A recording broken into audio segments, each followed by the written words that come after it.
Desde que en 1950 dirigiera su primera película solo, porque antes ya llevaba un largo aprendizaje cinematográfico trabajando junto a su padre y también junto a su tío, Leopoldo Torre Nilsson lleva filmadas más de 30 películas hasta hoy.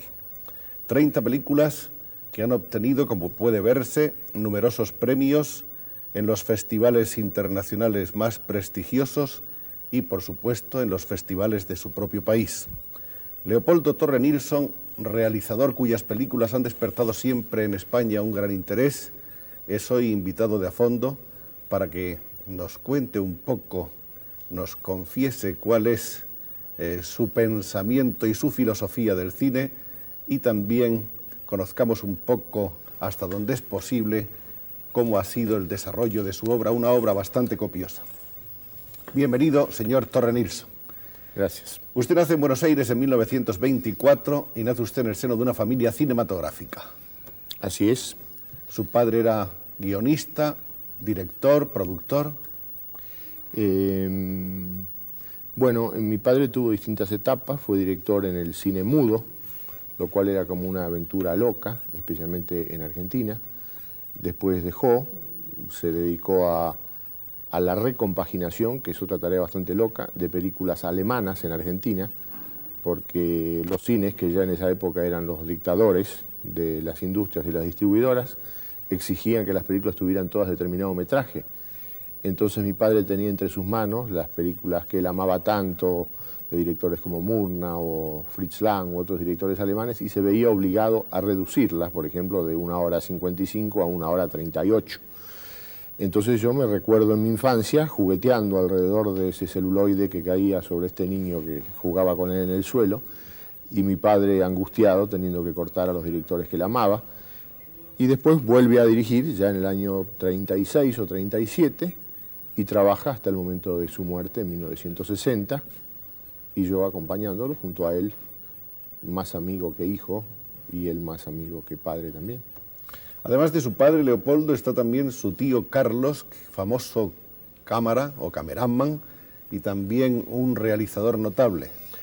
Bueno, Carlos, hermano algo mayor que mi padre, me enseña el uso de los lentes, que mi padre despreciaba un poco, porque mi padre era de esos directores que iban más al aspecto humano, le interesaba la relación con el actor, con el rostro, con la cosa psicológica. En cambio, mi tío era un gran técnico y él me enseñó uso de lentes, de aproximaciones de cámara, de ubicación de luces, así que entre los dos completaron una educación cinematográfica que espero me haya servido. Esos primeros años entonces fueron de una vocación inequívoca. ¿Jamás pensó Leopoldo en ser otra cosa que director de cine, o sí? No, yo aborrecía el cine. Mi padre me impuso el cine casi como el zapatero le dice a su hijo, serás zapatero. Porque mi padre decía, las otras profesiones liberales en Argentina, que médico, abogado, ingeniero, hay tantos, ¿para qué te va a servir? Venite conmigo a los sets. Y bueno, y a mí como un poco vago y sin demasiadas ganas de cumplir las disciplinas escolares, a los 15 años me largué a acompañarlo a los sets. Y entré a descubrir que me aburría muchísimo y que me parecía un mundo abominable, el de los actores, el de los técnicos, el de un lenguaje que no tenía nada que ver con lo que yo en ese tiempo soñaba, que era la creación artística, Rainer Maria Rilke, Valéry, Proust, Kafka, Joyce. Entonces yo andaba por los sets, pero me lo pasaba leyendo o escribiendo sonetos, o quería ser escritor, abominaba el mundo del cine. Y debo decir que fue a través de las enseñanzas de mi tío, justamente a través de los lentes llegué a querer al cine. Cuando empecé a descubrir que colocando la cámara un poco más abajo, más arriba, o poniendo un gran angular o un menos angular, se modificaba la expresión de un rostro, que cambiaban los ojos, o que se acentuaba el rictus de una boca o algo así. Entonces empecé a querer el cine a través de ese matiz. Y a eso de los 19 años me sentí menos lóbrego, menos triste con mi destino de cineasta, y empecé a pensar que a través del cine también se puede captar las reacciones psíquicas como las de un Joyce o un Proust, y que es un mundo difícil y complejo, y que hay que saber el diálogo de los productores y de los técnicos y de los actores, y que hay que ser como muchas personas diferentes para convencer a muchas personas diferentes, porque el cine tiene algo del amor. Siempre hay que estar convenciendo a alguien, ¿no? Siempre hay que estar convenciendo a un productor, o convenciendo a un actor, o a un técnico, convenciendo a a un público. A la crítica. Y convenciéndolo, y a la crítica, también me olvidaba de la crítica que tanto nos puede levantar o hundir, pero convenciéndolos con lo de uno, porque es muy fácil convencer con los argumentos del otro. En cambio, el director que ama su estilo y su comunicación tiene que convencer con lo de uno a lo que muchas veces no es de uno, ni es de su tiempo o está más atrasado o más adelantado. Y esa creo que es una de las grandes tareas del cineasta, esa labor de infinito, multitudinar convencimiento a otros de que lo que tiene uno es lo bello, lo verdadero y lo auténtico. Por otra parte, la obra cinematográfica es obra de mucha gente. ¿Hasta qué punto el realizador, el director, es el responsable total del producto? Bueno, no es siempre así, es decir, muchas veces las películas son del productor o del autor o del actor, que por razones de circunstancias de producción se apoderan de un film porque el director o es perezoso o es un buen hombre de negocios que atiende solamente a las tareas del set y no está en la preparación, ni en el libro, ni en el montaje. Pero por lo general la obra válida es obra, creación de un hombre que la monta toda, que la sigue toda. Que en el caso de director. usted sí que se responsabiliza de todo eso. Usted es muy meticuloso. Busco responsabilizarme de todo, pero busco también que todo mi equipo, desde el momento del libro, filmación y montaje, me acompañe en la mística. Es decir, trato de seducirlos a todos. Es decir, de que todos estén conmigo. ¿Qué hace usted encantador de serpientes? Claro, a través de distintas disciplinas. Hay que ser de pronto agresivo con algunos, tierno con otros, humilde, servil, violento, generoso, cariñoso, amante, silencioso, taciturno, en fin, todas las técnicas hay que usarlas y no hay que tener vergüenza de ninguna, mientras uno convenza para lograr su obra. De manera que el gran director de cine en el fondo es también un histrión. Es un gran miserable. Es un gran miserable. Bueno, me parece que está usted hablando quizá con un excesivo despego de esa profesión que en el fondo es la que usted ama. O pasión. O con pasión. La pasión y el despego tienen como un punto de semejanza. Evidentemente toda esta función, que casi demiúrgica, en alguna medida, tener que absorber tantas profesiones diferentes, porque de pronto nos enfrentamos con el músico, y el músico es un hombre que sabe mucho más de música que nosotros. Pero nosotros tenemos que llevarlo a la mística del film, no a la mística de la propia música de ese hombre, sino que tenemos que traerlo a nuestro estilo, a nuestro mensaje, a lo que queremos hacer. Entonces, con un hombre que sabe más que nosotros en esa especialidad, tenemos, sin embargo, que llegar a dominarlo. Y lo mismo va a ocurrir con el director de fotografía, y lo mismo va a ocurrir con el actor, que de pronto tiene nociones de técnica de interpretación mayores que las que puede tener el director, y sin embargo tenemos que llegar a convencerlo por cualquier procedimiento para que no sea eso que él piensa que tenía que ser, sino que sea esa otra cosa que nosotros sentimos que tiene que ser de acuerdo al estilo del film. Y sin embargo todos los directores no son así. Hay muchos directores que confían más ampliamente en el equipo, que dejan las cosas en manos de segundos y de terceros. Bueno, yo dejo de pronto las cosas en manos de segundos y de terceros porque llego a darme cuenta que esos segundos y terceros ya están imbuidos por la mística. Por la mística, digamos, del film. Y creo que una de las cosas, yo hablé de tantas posiciones distintas, pero creo que la ternura y la cordialidad y la amistad son finalmente el factor más convincente, y la sinceridad. Es decir, que todos sientan que esa especie de cariño que uno tiene hacia su obra la transmite también hacia sus colaboradores. Es decir, que uno los quiere. Yo adoro a toda la gente que trabaja conmigo. Mientras estoy trabajando con ellos, los quiero con una devoción de la cual después me siento como arrepentido cuando los empiezo a olvidar, cuando el film está terminado. Entonces empiezo a sentir que soy miserable. Porque los he querido tanto y tan auténticamente mientras trabajábamos, que después cuando los empiezo a olvidar digo, pero ¿qué fue? ¿Qué fue? Fue un engaño. Son cosas que pasan. Cosas de esta profesión, o como querramos llamarla. Ahora bien, esta profesión es una profesión apasionante, es una profesión que yo creo que debe de llenar por completo la ilusión de un hombre, la capacidad de ilusionarse, la capacidad de crear. Por lo que yo sé de usted es un hombre que trabaja desde el principio, desde la idea matriz, el libro, el guión, la planificación técnica, la elección de los actores, en fin, así hasta el último instante en que la película está terminada. Quiero decir que con eso usted está realmente asistiendo a la creación de su criatura artística de una manera total. Bueno, este es el momento de la felicidad. Es decir, la carrera cinematográfica tiene esta especie de curiosa dualidad que la hace también un comercio y una industria. Es decir, los que estamos entregados a eso, vitalmente, materialmente, económica y mística y espiritualmente, nos encontramos con que todos los films que hacemos no son todos los films que podemos amar con tanta intensidad. Entonces, esos son los momentos que yo llamo de crisis. El momento en que, por distintas razones, estamos haciendo un film que no amamos profundamente, al cual le entregamos nuestra profesión, nuestra seriedad de técnicos, de hombres de cine, pero que no tenemos esa final matriz de amor grande. Entonces yo los llamo momentos de crisis. Y en esos momentos de crisis es cuando yo incluso tengo otra actividad, escribo. Porque como necesito comunicar cosas, cuando no las comunico en un film, cuando hago el film Crisis, escribo. ¿El film Crisis es el film para cubrir un bache o es el encargo comercial en muchos casos? Es el film que por alguna razón no amamos profundamente. Es decir, que lo hacemos para mantener una continuidad de obra, porque trabajamos, yo casi inevitablemente, por razones entre metafísicas y materiales, hago un film al año, y hago todo lo posible para que ese nunca sea el film Crisis. Pero a lo largo de mi carrera me han tocado film Crisis, ¿cómo no? ¿Cuál es la filosofía del cine que tiene Leopoldo Torre Nilsson? Bueno, yo quisiera que el cine sirviera para lograr una suerte de identificación del hombre de una nación con una geografía, con un momento sociológico. Es decir, que el cine plasmara una suerte de realidad que no fuera solamente de costumbre, sino que también fuera metafísica. Yo quisiera estar, por eso estimo que el artista cinematográfico es un hombre casi siempre antiestatal. Es decir, que está con las amas de casa que protestan en un almacén, que está con el pueblo que trabaja demasiado y gana poco, o que está con la injusticia peculiar del ser humano, o que está con el problema de la infelicidad y de la incomunicación. Un quejoso, un hombre que se queja siempre.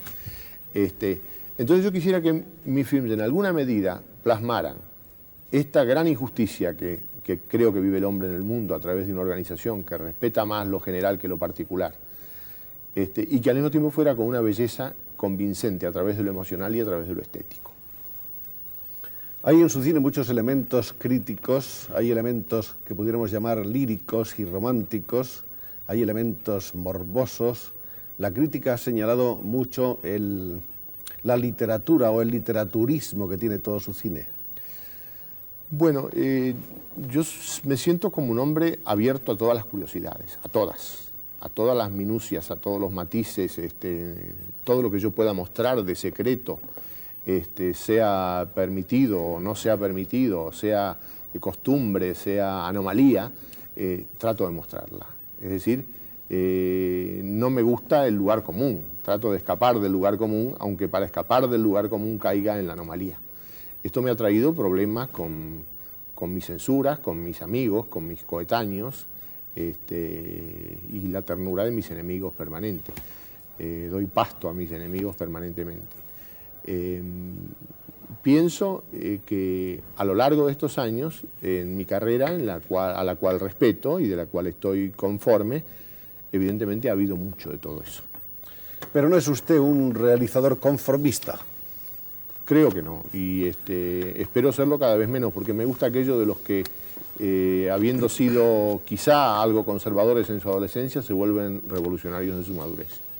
Vamos a pasar revista someramente a la obra de Leopoldo Torre Nilsson, que después de trabajar de ayudante de dirección de su padre en 16 películas, en 9 de ellas como co-guionista también, en 1950 dirige junto a su padre El crimen de Oribe y El hijo del crack en el 53.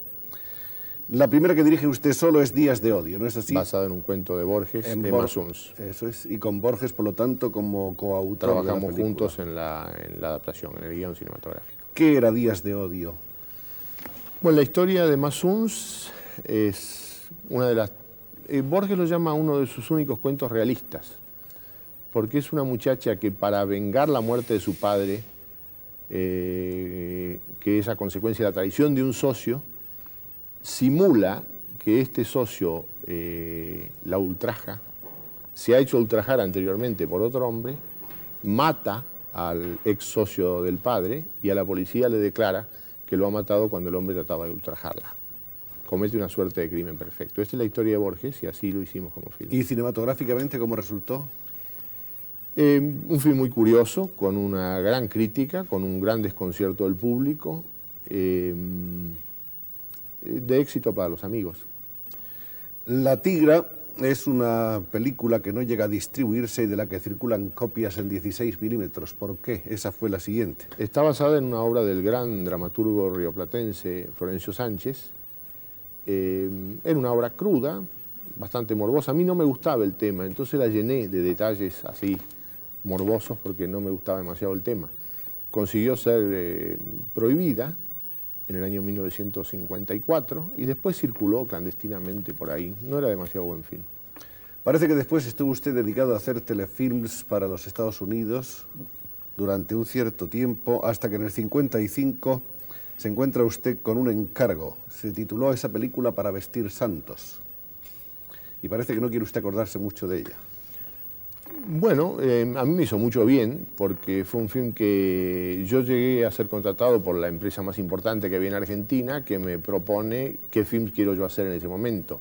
Entonces yo llevo una lista de todos mis sueños, una adaptación del Proceso de Kafka, El hombre que fue jueves de Chesterton, Martín Fierro, Don Segundo Sombra, 10 proyectos trascendentes. Y me dicen, bueno, muy bien, acá hay un folletín escrito por los señores Pondal Ríos y Olivari, que va a ser con Tita Merelo, y esto es lo que queremos que usted haga. Porque usted vuela demasiado alto, nosotros volamos demasiado bajo y a lo mejor logramos un término medio que es un éxito con el alto y el bajo. Y fue un gran éxito y sirvió para que después los productores me dejaran hacer más lo que yo quería. O sea que fue útil el Fue muy ejercicio. útil, le estoy agradecido. Después viene Graciela en el 56, basada en la novela Nada de Carmen Laforet, que obtuvo el primer premio Nadal de novela en España. Y que también lo ha dicho usted posteriormente, que fue un ejercicio de estilo para hacer luego La Casa del Ángel. Claro, Nada, esencialmente era una novela muy española. Exacto. Y que debía filmarse aquí como consecuencia de circunstancias que eran inherentes a España. Pero en ese momento en Argentina, en la época de Para vestir santos, no me daban demasiada libertad en los temas y el productor me muestra sorpresivamente que había comprado los derechos de este libro. Y el libro era un libro fascinante, apasionante, y aunque el hecho de que estuviera desubicada el ambiente en Argentina me hizo trabajar como ejercicio de estilo más que como profundización de tema, porque yo no podía profundizar ese tema en un ambiente que no era el propio y el natural para la novela. Pero salió un film curioso, interesante, que todavía puede llegar a gustarme. El Protegido es la película siguiente, película que no fue muy bien acogida por la crítica. Ese fue un film que escribí y dirigí. Y lo hice muy simultáneamente con La Casa del Ángel, que fue un film muy prestigioso y muy exitoso. El Protegido era un film muy mío, muy personal, muy testimonial, con algunos errores en la elección de actores posiblemente, pero un film muy curioso, pero que fue un poco el patito feo, porque salió al lado del otro tan prestigioso, entonces todo el mundo lo echaba de lado. Es como el chico feo de la familia que nace con un hermano que es muy talentoso y entonces por más que tiene talento, lo apartan. De modo que si hubiese estado en otro lugar de su filmografía, probablemente hubiera tenido mejor suerte. Es posible.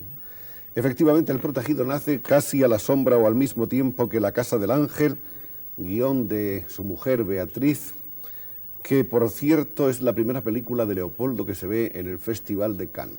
Así y es. que además es vista con una gran curiosidad por toda la crítica, yo diría que con una gran sorpresa, como si se asistiera a la revelación, por lo menos aquí en Europa, de un nuevo gran talento del cine. ¿Cómo fue su impresión de esos días de Cannes? Bueno, fue como el niño a quien le hacen el gran regalo, porque nosotros llegamos a Cannes muy pobres, teníamos para vivir 4 días en Cannes solamente. El film encontramos que se proyecta a una mala hora, que había muy poca gente en la primera exhibición, pero tiene un éxito tan clamoroso entre esas primeras 40 personas que se repite para más público y que, en fin, obtiene como elogios desmesurados, unánimes, y aparece un señor japonés que me adelanta $1000 para la compra, con lo cual nos permite seguir viviendo en Europa. El film se estrena en todas las grandes capitales europeas, con gran crítica, y me sirve como espaldarazo en mi propio país. Como consecuencia del éxito europeo de La Casa del Ángel, el film después se estrena en Argentina con gran éxito y me permite a mí convertirme en una especie de pequeño dictador de mi propia obra, en la cual yo ya empiezo a hacer lo que quiero. Por otra parte, esa película, La Casa del Ángel, es una película muy Torre Nilsson, muy Torre Nilssoniana, en la que ya están ahí los elementos que le son más caros, más queridos, más definitorios, por así decirlo, ¿no? Está un poco ahí su ánimo de criticar o de enjuiciar desde un ángulo crítico la sociedad a través de unos personajes determinados. Exacto, es una crítica a la gran oligarquía a través de la educación equivocada que hace de la juventud, las represiones, las anomalías en la imaginación enfermiza del sexo en la adolescencia, los tabúes de esa gran oligarquía, los tabús del liberalismo también, tal como entendemos nosotros el liberalismo en Argentina, y efectivamente también muy depurado estilísticamente, quizá incluso más de lo que yo hice en films posteriores, en los cuales empecé a descreer un poco más de los juegos de cámara, pero en ese film estaba con la gran pasión expresionista alemana, unida al psicologismo francés, a la politiquería y socialización de mi propio país, en fin, fue una especie de ensamble de todas esas cosas, un hombre que quiere decir muchas cosas y las dice con todo, a fondo. El secuestrador es la película siguiente. Bueno, no hemos dicho que La Casa del Ángel significa la primera colaboración de su esposa con usted en cuanto a escritora. Bueno, la efectiva sí, pero ella ya antes venía trabajando parcialmente en algunos films míos, escribiendo diálogos, colaborando en la adaptación. Y en El secuestrador también la obra, el libro, es de Beatriz. Es basado en un cuento de Beatriz. Ese es un film muy curioso porque es un film como único en mi carrera. Porque yo llego de Francia, de Cannes, de Inglaterra, ahora lo puedo decir porque como ya ha pasado, pero yo llego con la idea que yo era un genio.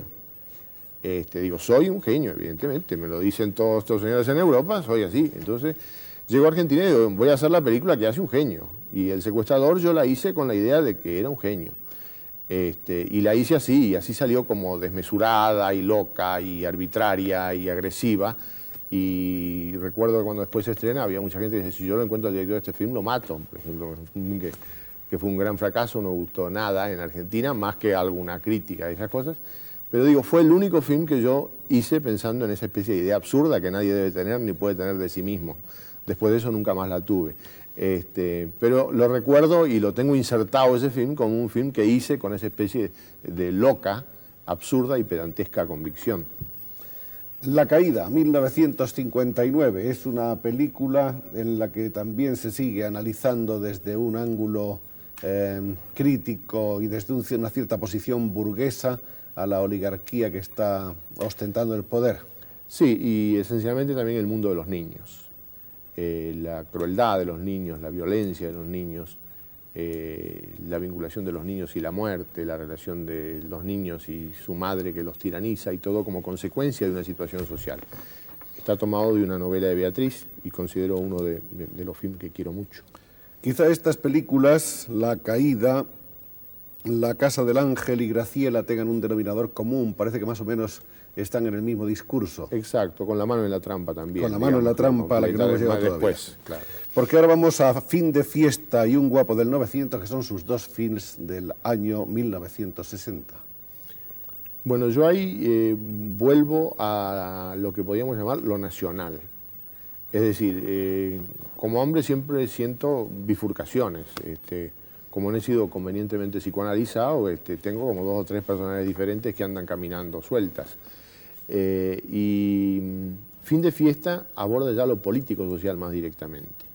Es decir, enfoca un poco como hace Borges, que toma un personaje histórico y después lo cambia un poco, pero sigue siendo el personaje histórico.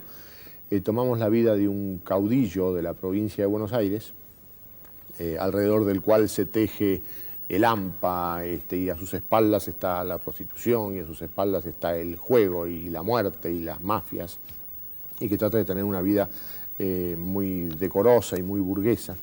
Y pasa a ser mi primer film político.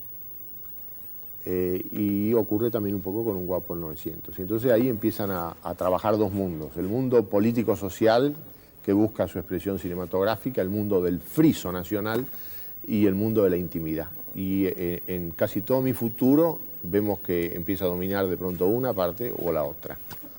Ahí ha ido ya su estilo como director depurándose, afianzándose, haciéndose más personal, más rotundamente suyo. Bueno, a mí durante mucho tiempo en Buenos Aires me hablaban de la influencia de Ingmar Bergman, Sí. ¿no? Que a mí me parecía muy tonto porque yo había descubierto a Bergman en el año 51, 52, cuando yo ya había hecho films, incluso cuando ya tenía 27 o 28 años. Yo creo que los hombres pueden tener influencias estilísticas o psicológicas hasta los 20, 21 años. Si las siguen teniendo después ya es porque son no demasiado inspirados. Pienso que sí, yo tuve influencias en mi adolescencia, la de Orson Welles, la de William Wyler, que estilísticamente gravitan mucho sobre mí y los miro con mucha admiración y respeto, Murnau. Y en alguna medida a veces lo he hablado con un crítico, siempre tengo curiosidad, digo, a lo mejor también William Bergman, William Wyler y Orson Welles gravitaron sobre un Bergman que debía haber sido un apasionado del cine en la década del 30. Así que yo reconozco esas influencias del gran cine norteamericano de la década del 30. Pero a posteriori de eso soy un buen vedor de películas, pero no un copiandín. Después viene ya La mano en la trampa, que es una película muy importante en la historia de Leopoldo Torre Nilsson, el año 61, porque consigue en Cannes el premio de la crítica internacional. Y ese yo diría que es el gran, después de aquel ejercicio de embriaguez en Cannes también, este significa el espaldarazo pleno. Claro, es un espaldarazo pleno que ya tomo con más madurez, que ya no me creo tanto como el anterior, que me sirve para mi trabajo, que me sirve para mi éxito en mi país, que me sirve para la difusión de mis películas en Estados Unidos, por ejemplo, y en Europa, y en Alemania, para que mis películas puedan venderse y comerciarse y sean, al mismo tiempo que una expresión personal mío, un producto industrial. La mano en la trampa, ¿qué significa cinematográficamente? Bueno, es el discurso de la crítica de costumbres, de la hipocresía de un pueblo argentino, de las deformaciones a las que pueden llegar los seres humanos por ocultar una cosa, el abandono de un hombre o una mujer que puede tenerla encerrada durante 20 años en un cuarto misterioso, el descubrimiento de una adolescente a quien todo ese mundo resulta como enfermizo y morboso y cae también en la misma trampa a través de un distinto estilo. Todo eso fotografiado con minuciosidad. Es decir, a mí me gusta que la cámara sea un implacable perseguidor de gestos y de detalles. Viene luego Piel de verano y en el año 62, 70, es un año copioso, el 62, 70 veces 7, homenaje a La hora de la siesta y La terraza. He saltado algunos trabajos menores como documentales, etc. En el 64, sin embargo, aparece un momento curioso en la historia de Leopoldo Torre Nilsson que coincide con un momento de crisis nacional en Argentina. Es difícil encontrar gente que financie las películas, el cine pasa por un mal momento y según parece usted consigue financieros norteamericanos. Así es, a consecuencia del éxito de La Casa del Ángel y de Piel de verano y de La mano en la trampa, en Estados Unidos se despierta interés de distribuidoras como Columbia y de productores independientes y creo que las 2 o 3 películas siguientes son cofinanciadas por distribuidores norteamericanos. ¿Qué tienen esta característica? Es decir, al principio el productor o distribuidor norteamericano dice yo lo respeto mucho, yo amo mucho su obra, tráigame usted su proyecto, colabora en la realización del primer proyecto, pero ya después en el segundo ya quieren que empecemos a hablar en inglés, que hagamos las cosas que ellos quieren, y ahí se produce mi huida de esa línea que considero que me hubiera fagocitado. Hubiera fagocitado mi lengua, hubiera fagocitado mi espíritu, y posiblemente yo tendría ahora un auto blindado esperándome acá afuera, pero sería mucho menos feliz. Esas películas cofinanciadas o financiadas por americanos son El ojo de la cerradura, como ya se dijo, La chica del lunes y Los traidores de San Ángel. 1969 es el éxito más grande de Leopoldo con Martín Fierro. Abandonando un poco su estilo tradicional, nos da un film épico que consigue gustar en todas partes, que obtiene el Gran Premio del Festival de Río y que está considerado como uno de los films más importantes del cine argentino. Bueno, era un viejo proyecto, el gran poema épico de Hernández. Yo lo había encarado incluso desde el año 59. en el cual intenté una adaptación llevándolo a tiempos modernos, es decir, ubicándolo en la década del 30. Después, en el año 62, no conseguí financiarlo. Y finalmente conseguí financiarlo en ese año, conseguí hacerlo como quería, como Gran Friso, como testimonio de amor a José Hernández. Y, digamos, dentro de mi estilo, la soledad, la injusticia, el hombre en una sociedad no hecha a la medida del hombre, es decir, como constante de mi obra. Un gran cuidado plástico, un gran cuidado visual, mucha autenticidad en las escenas, es decir, fui a vivir a La Pampa, llevé una especie de gran costumbrista enamorado y asesor de todas esas cosas que me enseñó el porqué de cada pasto, el porqué de cada movimiento, por qué el gaucho sube o baja del caballo así, por qué come de esta manera, por qué usa el cuchillo de la otra. Me imbuí lo más posible en ese mundo que no era el mío y creo que quedé conforme con el resultado, que fue muy positivo, porque efectivamente fue el film que más gente vio jamás un film en la Argentina. Desde el punto de vista de la obra general de Leopoldo Torre Nilsson, ¿es también un film amado? Sí, sí, es un film místico, es un film que lleva 2 años de mi vida casi, y 2 años con amor, con esfuerzo. Es decir, en la vida de uno hay amistades y amores que se llevan mucho de nosotros. Algunos se lo llevan con naturalidad y algunos se lo llevan con esfuerzo. Este se lo llevó con esfuerzo, se llevó pedazos de piel, pedazos de alma. Fue un film trabajado con dureza, con ahínco, porque había como la necesidad de hacerlo. Es decir, lo amé en la medida en que me hizo sufrir también. Fue casi una batalla. Casi. Pero valió la pena. Creo que sí.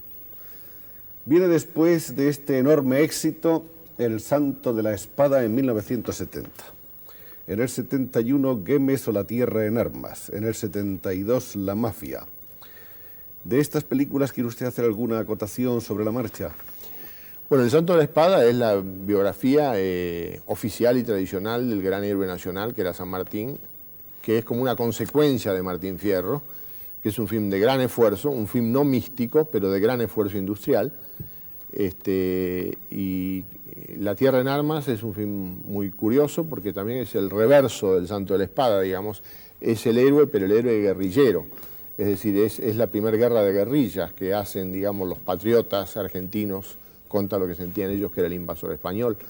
Entonces son esas batallas entre los grandes ejércitos y los gauchos.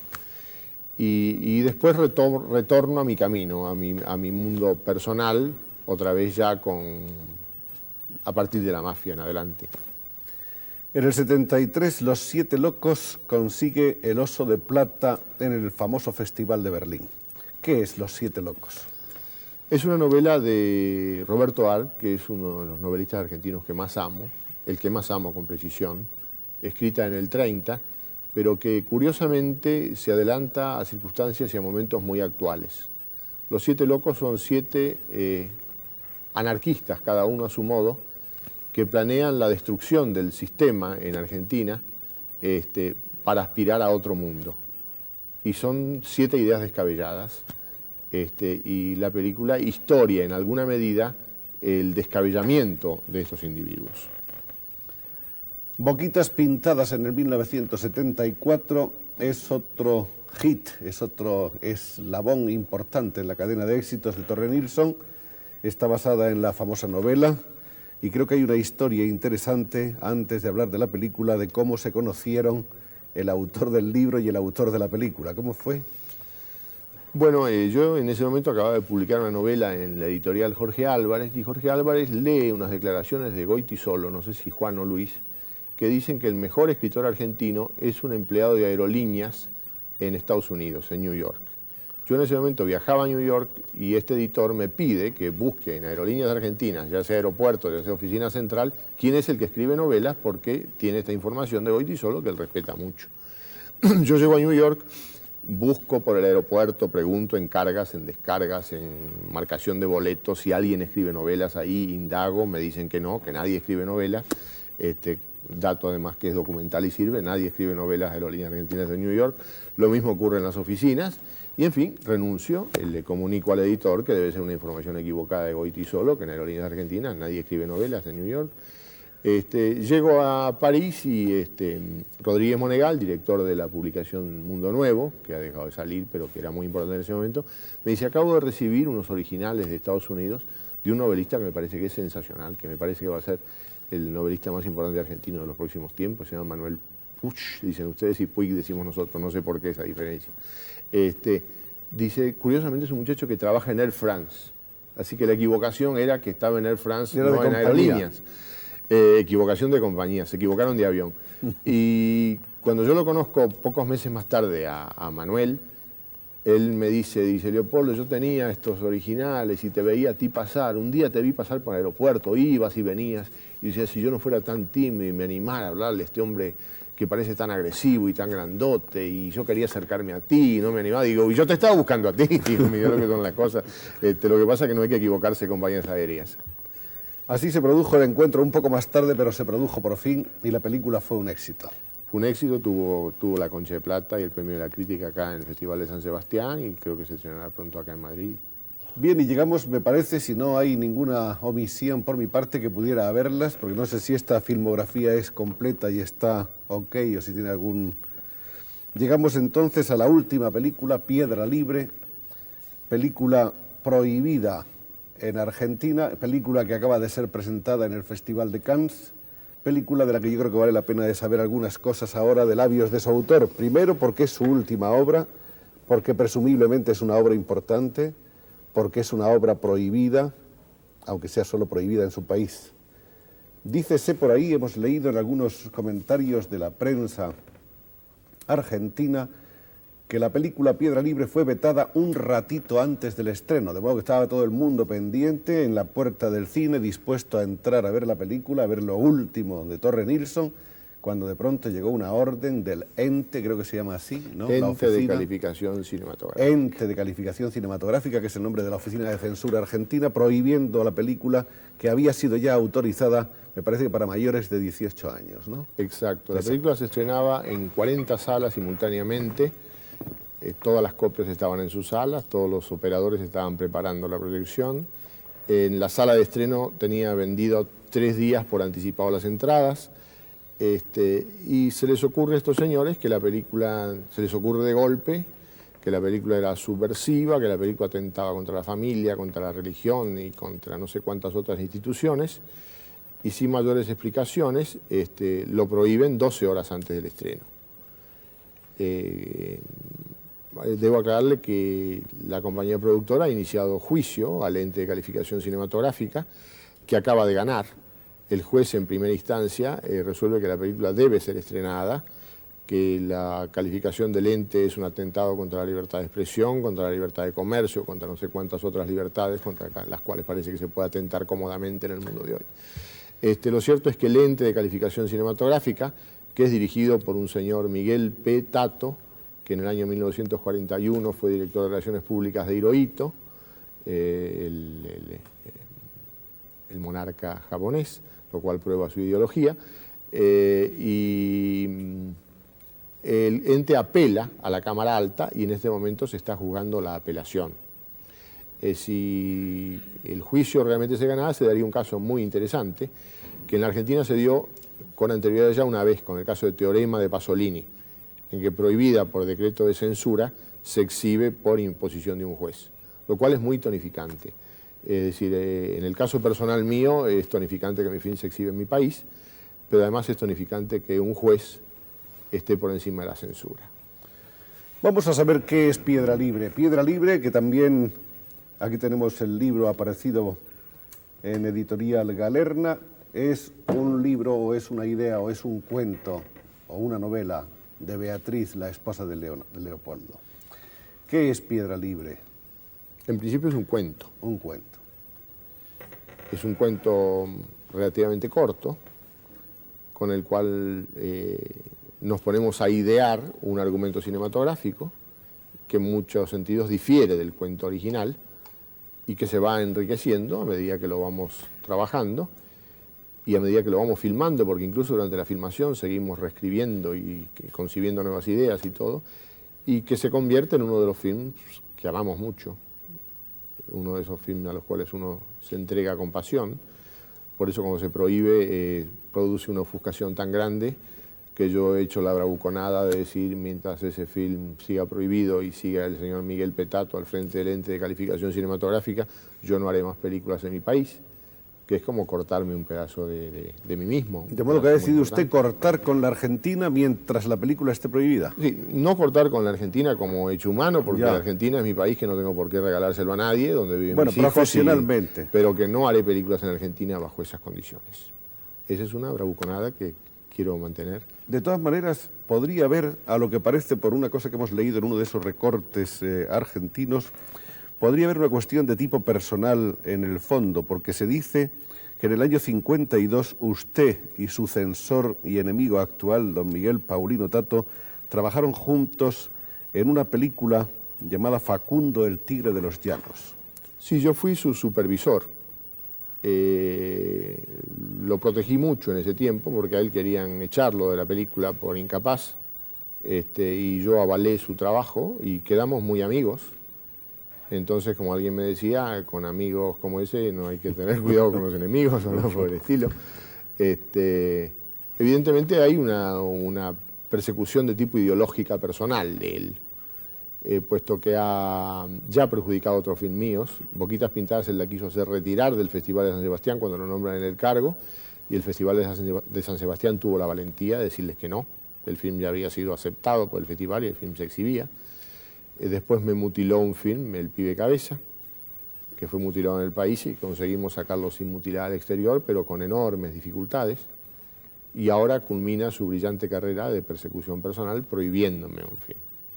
Así que con el próximo tenía que tener cuidado porque a lo mejor puede llegar a mayores todavía. Piedra Libre ha sido exhibido fuera de concurso en Cannes. ¿Cuál ha sido la reacción de los que la han visto? Bueno, en Francia tuvo una repercusión excelente, pese a que se pasó no en el festival, sino en otra sala. Off-festival, digamos, como mostración de lo que se censuraba en Argentina. Y como consecuencia de eso fue invitado ya al Festival de Londres, que elige las películas más sobresalientes del año, al Festival de Taormina, al Festival de Prades, al Festival de La Rochelle, en fin, como consecuencia del festival ha habido invitaciones abundantes a otros festivales donde espero exhibir el film y espero que se siga viendo. Me importa el destino espiritual de este film, también el destino material, y pienso que es una de las películas mías que nos representa en este momento, que me hace sentir más joven de lo que soy, que me hace sentir más audaz que lo que soy y que me hace sentir mejor de lo que soy también. El mundo literario que hay en el cine de Leopoldo Torre Nilsson es un mundo muy atractivo.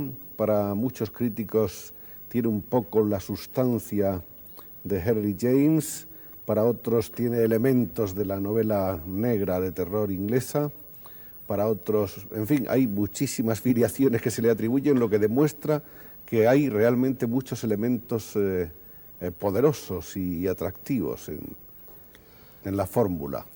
Pienso que es confesional en última instancia, es decir, pienso que es un cine que relata cosas. Yo he procurado, salvo en algunos casos en que he hecho espectáculo, que mi film, más que tender al espectáculo, tendieran a ser expresión personal de cosas, de visiones del mundo. Visiones muchas veces deformadas, porque como soy miope, muchas veces tengo una visión deformada del mundo, miro muy de cerca, por eso que mi cámara se acerca mucho. Curiosamente, el film mío que mira menos de cerca y más de lejos es un film que hice con anteojos de contacto, en el cual no es una broma, es muy curioso. Alguna vez tengo que hacer un estudio estilístico de esto, porque cuando trabajo con anteojos, al acercarme a la cámara me los quito, entonces necesito como penetrar a los personajes y uso lentes de penetración de rostro. Entonces es un mundo de curiosidad, es un mundo anómalo, quizá algo perverso, pero con amor a la gente. Desde el punto de vista técnico, ¿su preocupación por los planos es rigurosa, plano por plano? Me gusta comerme a la gente con la cámara, me gusta meterme lo más posible dentro de la gente con la cámara. Entonces a veces hay que rebuscar el movimiento del personaje y armonizarlo con el movimiento de la cámara, es decir, como una persecución implacable. Me gusta que la cámara sea un perseguidor implacable del rostro y de la expresión. ¿Alguna vez ha discutido usted esos temas con otros realizadores famosos? Bueno, tuvimos una vez los directores, cuando nos encontramos entre sí, somos todos a veces como un poco como desconfiados, como que no nos comunicamos demasiado el uno con el otro.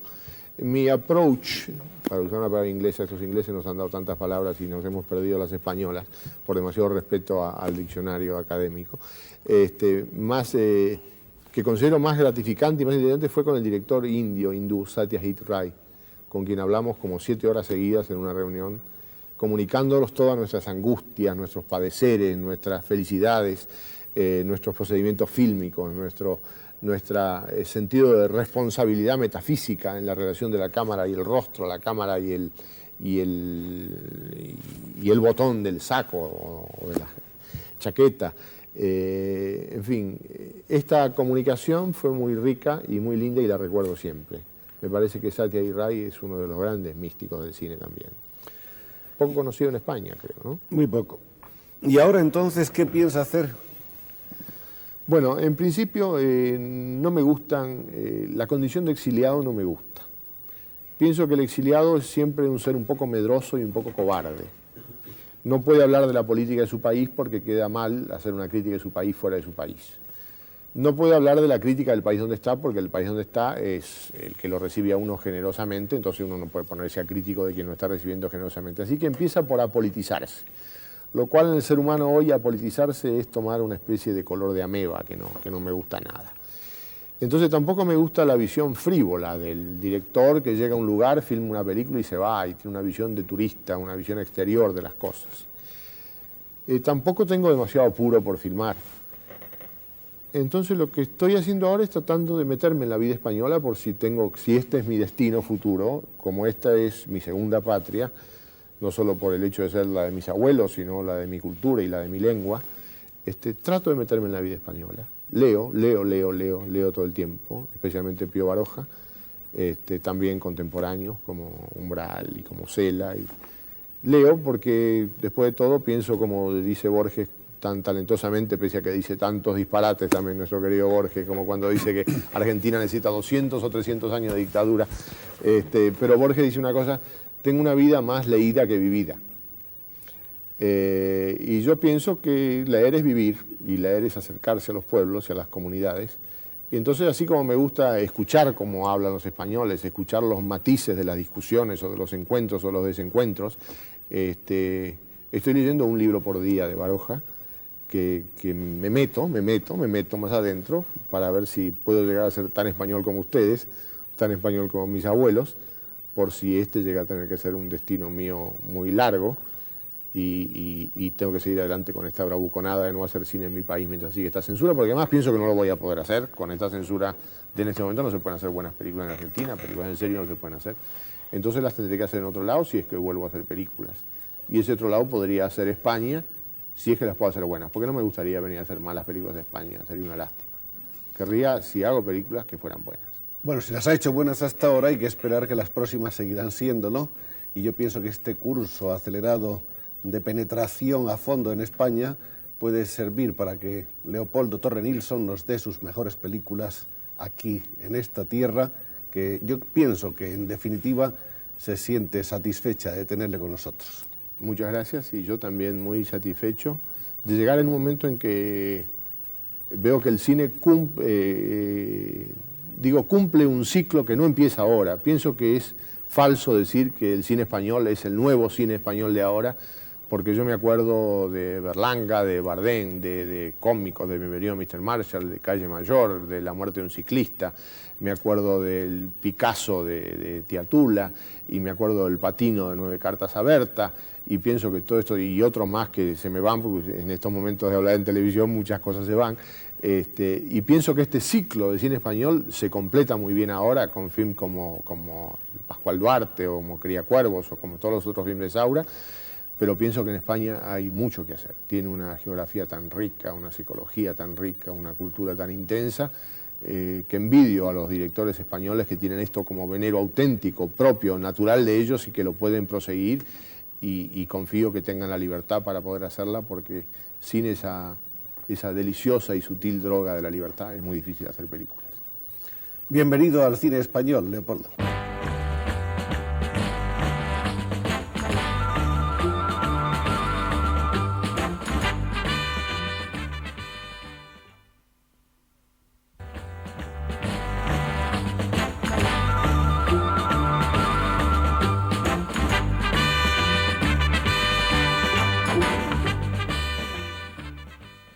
Por encima de cualquier otra faceta que pueda aportar su biografía, la imagen pública o popular más conocida de Fernando Díaz Plaja es la de autor de bestsellers. Y aunque esto pudiera parecer que tiene una cierta connotación o contaminación degradada en el lenguaje literario, hay que empezar por decir que el bestseller es, por encima de todo, el sueño de cualquier escritor y el sueño además de la cultura, que es que la obra literaria llegue al mayor número posible de lectores. Pero por otra parte, para hacer bestsellers, querido Fernando Díaz Plaja, es evidente que lo primero que hace falta es talento. Pues, o suerte. ¿No? O suerte. O las dos cosas. Por otra parte, yo no tengo solo bestsellers. Hay muchos libros míos que no se han vendido nada. Lo que pasa es que la gente no los conoce, porque precisamente porque no se han vendido, no existen. Entonces la gente cuando me dice eso tan amable de los bestsellers, yo digo siempre, ¿y los demás libros que no se han vendido? Que son muchos. Bueno, hay tantos libros, la obra de Fernando Díaz Plaja, a la que iremos refiriéndonos poco a poco, es bastante densa, es una bibliografía copiosa, y por otra parte Fernando es un hombre que ha probado suerte en muy distintos campos de la literatura y de la historia, de eso se hablará. Por otra parte es periodista, es historiador, es profesor, en fin, hay un abanico de inquietudes intelectuales muy complejo y muy completo en Fernando Díaz Plaja, que es barcelonés, nacido más o menos por el 18 o el 19, 1918, perteneciendo a una familia de clara y obstinada vocación literaria. El apellido Díaz Plaja es muy conocido de todo el país. Quizás los nombres más conocidos sean el de Guillermo y el de Fernando, pero hay detrás otros varios. Aurora Díaz Plaja, que es una exquisita escritora y una especialista bibliófila y bibliotecaria. Está también Guillermo Luis Díaz Plaja, me parece que es hijo de Guillermo, Sí. que continúa la tradición y que ha estado dirigiendo una revista hasta hace muy poco, y puede que haya alguno más que yo no conozca o que yo no Está recuerde. Pilar, que es la presidenta de las mujeres empresarias de España. Nada menos. El otro día pasó una cosa muy graciosa porque le dimos una comida de homenaje a Mercedes, que es la hermana mayor, porque la razón del homenaje era sencillamente el que nunca había salido en los periódicos. Es decir, nunca había dado la lata. Porque la verdad es que somos demasiados Díaz Plaja asomándonos a los periódicos, a la prensa, a la televisión y a la radio. Fernando Díaz Plaja empezó, me imagino, como articulista. Yo recuerdo algunos artículos suyos allá por los años 40 en los periódicos barceloneses, casi todos. Sí. Estabas estudiando al propio tiempo, me imagino. Exactamente, estaba haciendo doctorado entonces, terminé, me fui a Italia, estuve de corresponsal, seguí estudiando allí las cosas relacionadas con la historia de España en el mundo italiano, especialmente en Nápoles y Roma. Luego ya dejé prácticamente el periodismo y seguí la carrera universitaria, por decirlo así. Y ya luego he estado de lector en Italia, luego fui de lector a Alemania y luego me he ido a Estados Unidos, donde he estado 8 años de mi vida enseñando literatura española. ¿Influyó algo en la elección de tu vocación el hecho de que tu hermano Guillermo tuviese ya un prestigio y una brillante carrera literaria? Casi pude hundirme totalmente porque mi hermano es el mayor de la familia, es el más pequeño. Y claro, encontrarse a la hora de comer todos los días con unos padres que te dicen, ese hermano tuyo sí que trabaja, sí que explica bien las cosas, sí que sabe escribir, ¿qué notas saca? Porque sacaba siempre muy buenas notas. Y yo, en cambio, solo sacaba buenas notas en literatura y en historia. De manera que, en realidad, tanto pudo haber influido de una manera como de otra. Yo siempre digo que creo en las ideas, por ejemplo, políticas de un muchacho cuando su padre, por ejemplo, no está ni muy a favor de esas ideas ni muy en contra de esas ideas. Dicho de otra manera, en el primer caso le ha influido tanto que el chico ha perdido su personalidad siguiendo las huellas de su padre. En el segundo caso, lo que ha ocurrido es una reacción tan violenta contra lo que su padre quería o le enseñaba, típica de lo llamada ruptura generacional, que se ha dedicado a lo contrario. Y entonces ya se quiere cargar todo lo que su padre representa. En ese parangón, lo de mi hermano podía haberme llevado, pues, si no ya a la anarquía o revolución contra una sociedad establecida que me ponía siempre, todos los días, ese ejemplo frente a mí, sí podía haberme llevado quizá a un odio a esa literatura e historia que representaba mi hermano, pero no, realmente, evidentemente lo llevaba en la sangre. Pero yo empecé a escribir de una manera realmente curiosa porque sí, mientras admiraba mucho a Guillermo en lo que era como de profesor, etcétera, me daba siempre mucha pena verle con un original bajo el brazo para ir a ver a un editor. Y yo decía, eso no lo haré yo nunca, qué horror, qué humillación, ir a ver a un editor para que te diga que no, a lo mejor. Y luego la vida he tenido que hacerlo muchas veces, he ido muchas veces a los editores y muchas veces me han dicho que no. De forma que, en cierto modo, no sé hasta qué punto, creo que me ha influido sobre todo el ambiente en que se vivía, porque el libro ese está dedicado, El español, los pecados capitales, está dedicado a Guillermo, hermano y maestro, aunque no he estado nunca en su... Mejor dicho, sí he estado en clases suyas, en un colegio, el Colegio San Miguel de Barcelona, ¿te acuerdas?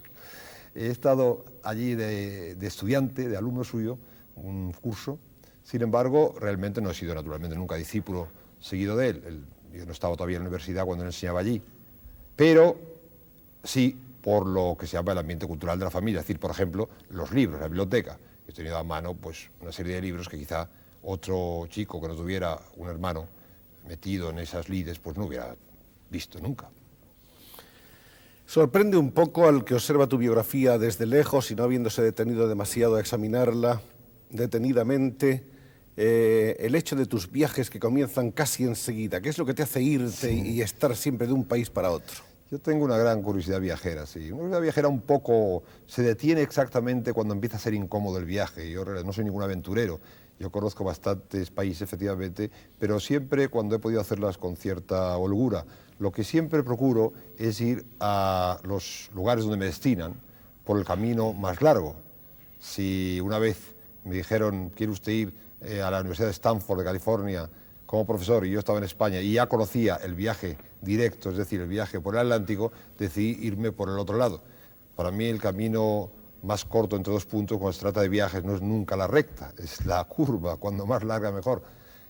Y entonces hice mi primera vuelta al mundo, he dado 3, con esa posibilidad de ver más cosas. El dinero que me mandaron para hacer el viaje directo a California, naturalmente no me bastaba para esa especie de periplo.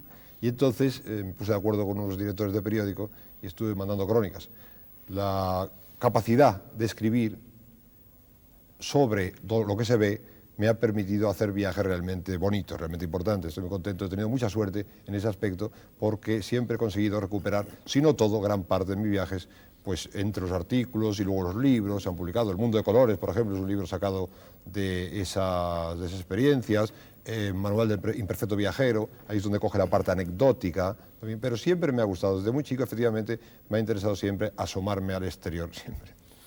Hay entonces una vocación de viajero, de hombre curioso, de hombre que necesita saber qué pasa en otras partes, sí, totalmente, sí. De conocer al ser humano en sus más diversas y variadas personificaciones. Yo soy un curioso nato, yo que soy tan curioso que soy incluso un poco cotilla. Vamos, a mí realmente me interesa mucho la gente y evidentemente si la gente puede cambiar de aspecto de piel, por ejemplo, en distintos continentes o de costumbres, me interesa verles, me interesa estar allí, estar con ellos, conocerles. Sí, me gusta mucho. Quizá una característica mía muy general a través de mis libros sea la curiosidad. Por lo tanto, me interesa el español por dentro, por ejemplo, como el finlandés por fuera. Y esos viajes y esas estancias, por otra parte, te han puesto muchas veces en situación de poder observar de cerca acontecimientos históricos importantes. Sí, lo que pasa es que en ese aspecto ya entra una cosa que yo desgraciadamente no soy, que es el buen periodista. Yo soy, como he dicho antes, un poco comodón. Y el buen periodista es un hombre que no es nada comodón y espera horas y horas para ver pasar, por ejemplo, el cortejo o es indiscreto. Yo me acuerdo siempre, mi primera experiencia periodística, precisamente en Barcelona, que llegué al periódico, a La Prensa, y dije, vengo del ayuntamiento. Dijeron, ¿qué tal? He oído, dijo el director, que es el director de Hola ahora, dijo que creo que es una cosa interesante lo que está pasando. Y digo, he oído, pero como el secretario estaba ocupado, no quise molestarle. Claro, me lanzó un discurso larguísimo, entreverado de algunas maldiciones, para explicarme que un periodista no se detiene ante esas puertas más o menos cerradas y sobre todo ante una ocupación de un secretario, sino que va a entrar, le molesta y pregunta. Yo nunca he sabido hacer eso. De manera que mi instinto periodístico es más bien pobre en ese aspecto. Sí, he tenido suerte, he visto algunas cosas por casualidad, pero nunca he sido un héroe de la aventura periodística.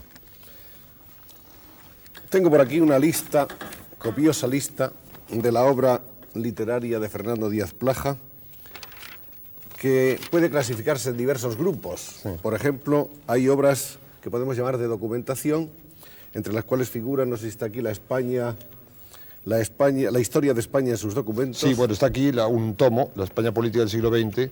En el caso del siglo XX está dividido en 4 tomos.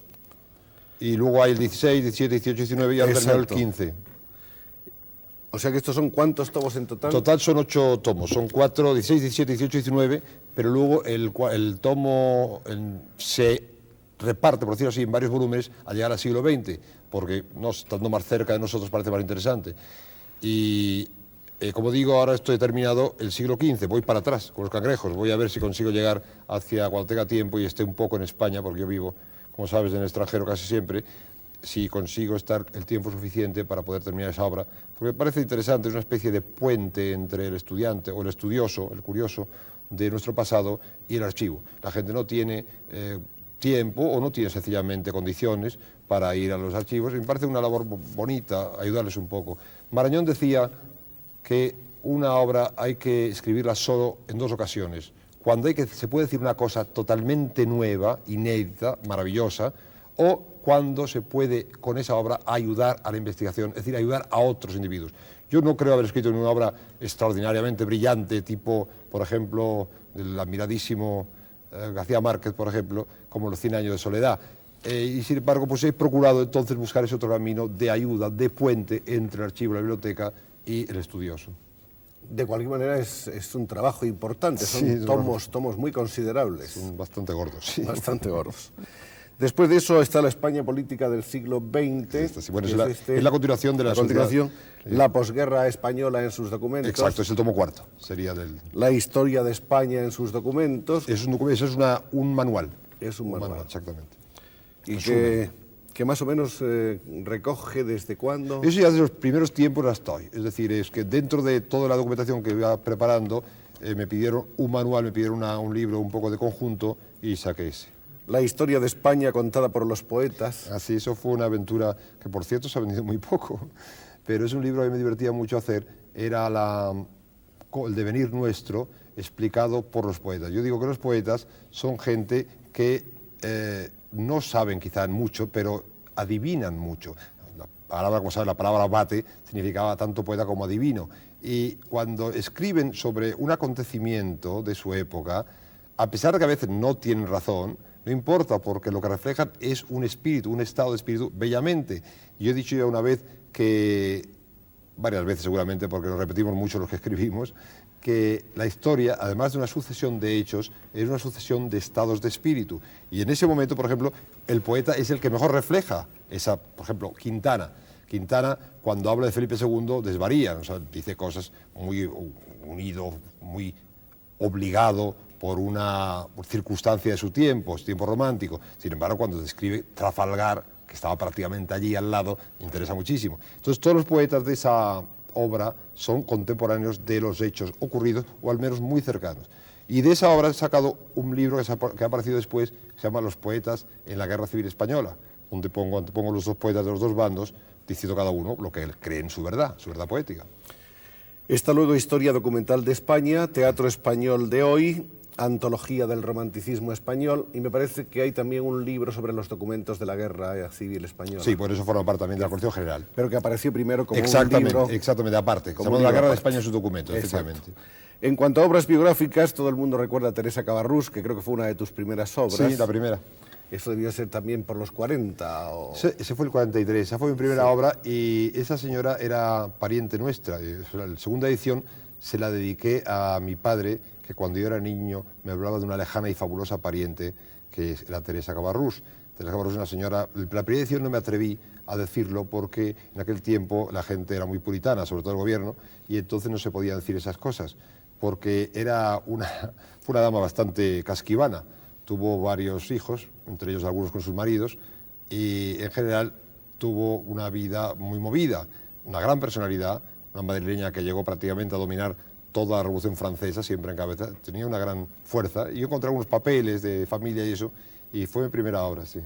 Otra biografía hubo tuya también sobre Cervantes, de Cervantes. Sí. Eso lo hice para niños. El otro día en Alicante me dijo muy amable, un introductor en una conferencia, dijo, realmente ha hecho ya una cosa tan difícil como hacer una biografía de Cervantes, porque realmente hoy es de mucho atrevimiento. Ahora esa biografía estaba pensada, me lo pidió un editor norteamericano para los jóvenes americanos, es decir, era una especie de dar una idea general de Cervantes y su tiempo, comprender a Cervantes a través de su época, porque ellos no sabían, claro, ni la época ni a Cervantes. Como obras de costumbres, la vida española en el siglo XVIII, en el siglo XIX, la sociedad española de 1500 hasta hoy, la sociedad española de los orígenes hasta nuestros días. Sí, esa sociedad española, que es sí. este que tenemos aquí, otro tomazo impresionante, también, no solo por el volumen, sino por el esfuerzo que supone de documentación, de análisis, de recopilación. Ese es mi libro favorito, ese.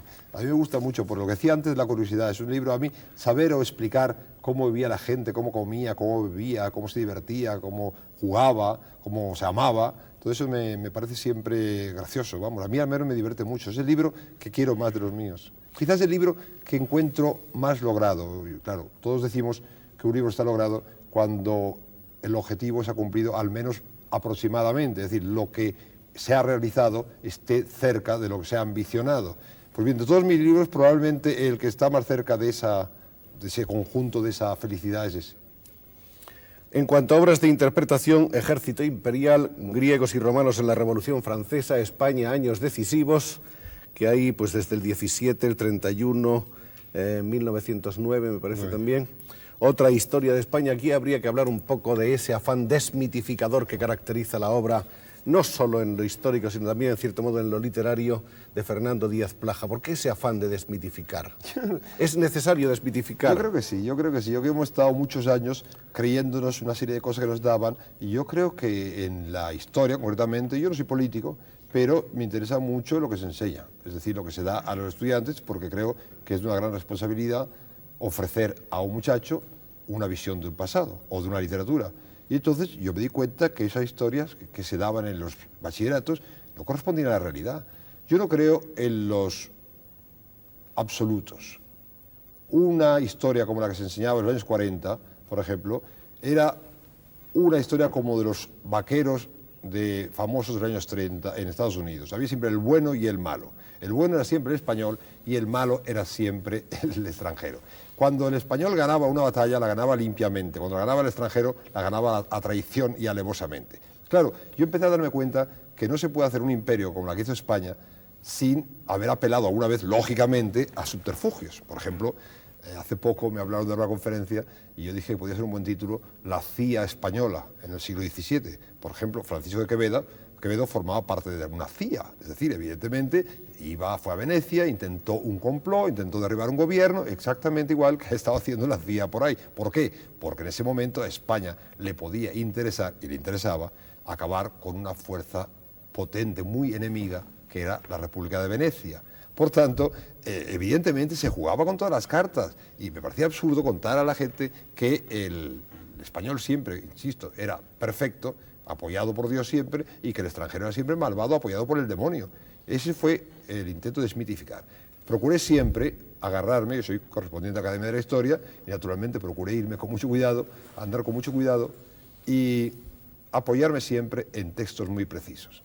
En un momento determinado digo que lo más parecido a las declaraciones, vamos a llamarles tajantes, por no llamarles fanáticas, de un Calvino, son muy parecidas a las de San Ignacio de Loyola. Es decir, hay un momento en que tanto un lado como el otro tienen una idea que hoy no podemos comprender, que es la de que todo hombre o mujer que sigue rezando de una forma diversa a como según ellos se debe rezar, merece no ya el anatema, sino la muerte en la hoguera.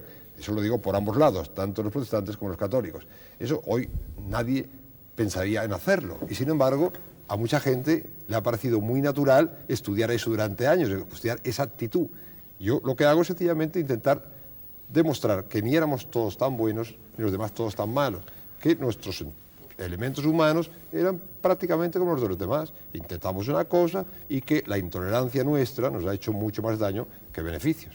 Eso es lo que quería decir. Entonces he empezado a decir a la gente que era un desmitificador, y luego empecé con la literatura española, otra historia de literatura española, mejor dicho, nueva historia de la literatura española, que es un poco lo mismo. Digo en el prólogo que Has empezado a bajar a los famosos de sus pedestales. Exacto. Y a sentarlos así, pues yo creo que sí, a ras del hombre de hoy. Porque es la manera de entenderlos, porque si empezamos a considerarlos como dioses no los comprenderemos jamás. A mí me parece, por ejemplo, que lo gracioso de Lope de Vega es que era muy fresco. Que Lope de Vega personalmente era un fresco tremendo. Era un señor que llevaba señoritas al duque de Sesa, vamos, de verdad. Y entonces tenemos cartas de él, que las editó, por cierto, maravillosamente Agustín Amezúa. Entonces, ¿cómo se va a decir? Lope de Vega. Y solo los veíamos en la literatura española. Maravilloso poeta, cantó al Jesucristo, sí, efectivamente, cantó a Jesucristo. Pero además de eso, en su vida privada era más bien un hombre de costumbres inmorales. Se arrepentía mucho, muy españolamente, se arrepentía. Pecar, arrepentirse y luego vuelta a empezar. Pero evidentemente tenía una vida que hoy no se podría imaginar en una persona normal en un cargo político. Y él, además de tener un cargo político y un cargo importante, era sacerdote.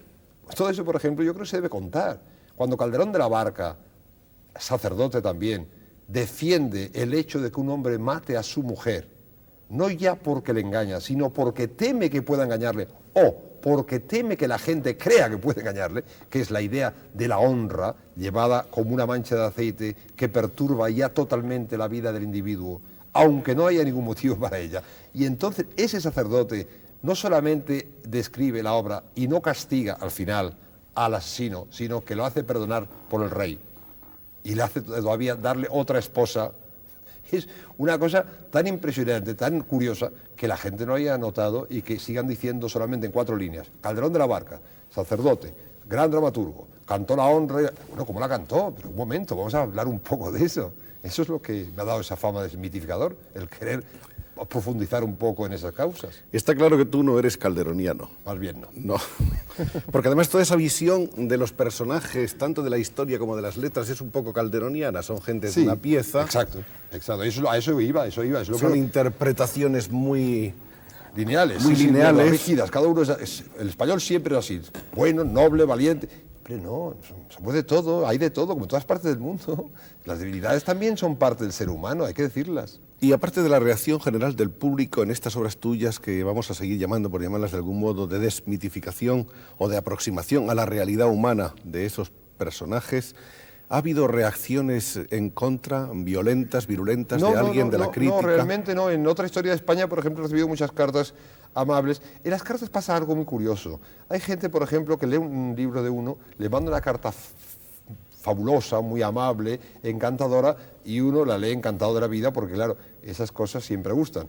Pero al llegar a la segunda página uno se da cuenta que no se ha enterado de nada de lo que estaba diciendo el libro, porque por ejemplo en ese libro Otra Historia de España recibí una carta de un señor que después de leerlo y decirme que maravilloso decía, claro, y era hora que alguien dijera algo contra esos malvados herejes protestantes, enemigos de España que han estado luchando contra los galeones españoles. Si yo me di cuenta que el señor no se había enterado de nada, porque es un ejemplo que yo ponía, pero no precisamente para defender a la España de entonces, sino por el contrario, cuando decía con el padre Rivadeneira manda sus hombres, sus hijos espirituales, por decirlo así, en la Armada Invencible, y dice el padre Rivadeneira muy seriamente, un sacerdote, un hombre culto, dice, porque los españoles tienen que vencer siempre, porque ¿qué va a hacer el herético inglés, que es flaco por naturaleza, contra el fuerte católico español? Y claro, como ese señor no tenía idea de lo que es un cañón, porque claro, los cañones de los barcos británicos pues nos hundieron los barcos españoles a pesar de toda esa fuerza moral que teníamos. Y luego decía, además no se preocupen ustedes porque cuando vayan hacia Inglaterra saldrán a ayudarles una legión de ángeles, que son los mártires católicos que ha matado Isabel primera de Inglaterra. Pero eso que es una cobertura aérea que va a ayudar a la flota española. La cosa era tan absurda, increíble, que yo lo puse. Y a lo mejor ese señor solo sacó eso, dijo, eso, muy bien, ha atacado usted a esos herejes ingleses que nos han hecho tanto daño. No se enteró. No, en general las reacciones han sido muy buenas. Yo estoy muy contento de Otra Historia de España porque se ha vendido en proporción mucho. Otra Historia de España necesita una... Esta es la edición ya popular, la edición de bolsillo. Es una obra que necesita al menos el bachillerato, si no unos estudios, para enterarse, porque ¿cómo va a hablar uno de Otra Historia de España si no conoce la primera? Y sin embargo, se ha vendido mucho y he tenido cartas de estudiantes y eso me ha interesado mucho. Estoy contento de esa obra, aunque tampoco es perfecta para mí, tampoco está completa. En esas obras de interpretación figuran también francófilos y germanófilos que esta es una vieja cuestión. Sí, esa es la de la Primera Guerra Mundial, cuando los españoles se vieron dos grupos, claro, como siempre, las dos Españas famosas, y la izquierda en general, o el liberal, por decirlo así, en principio se puso al lado de los países aliados, es decir, de Francia, Inglaterra y luego de Estados Unidos. Y los de derechas, la derecha, la Iglesia, se puso al lado de Alemania.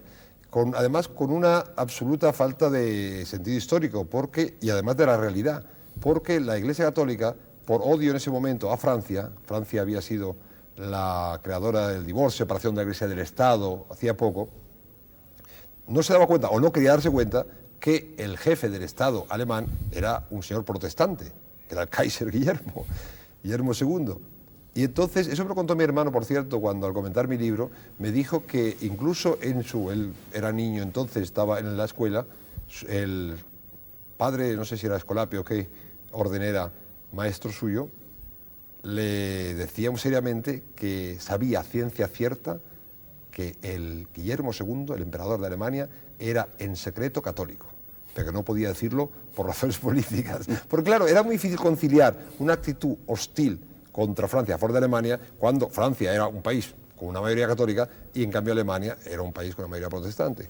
Y entonces se dividieron los escritores, muy curiosamente, en dos bandos, y cada uno con la misma sensación de fanatismo que a mí siempre me divierte, vamos, me irrita también un poco cuando se trata de españoles, pero que en el fondo me divierte, que es que cada vez que iba un escritor español al frente alemán o al frente francés, cuando escribía a los suyos, tenía unos adjetivos siempre los mismos, y lo mismo de los contrarios. Si era germanófilo, pasaban los alemanes, y decía, pasan esos soldados, valientes, aguerridos, seguros de sí mismos, limpios, impecables.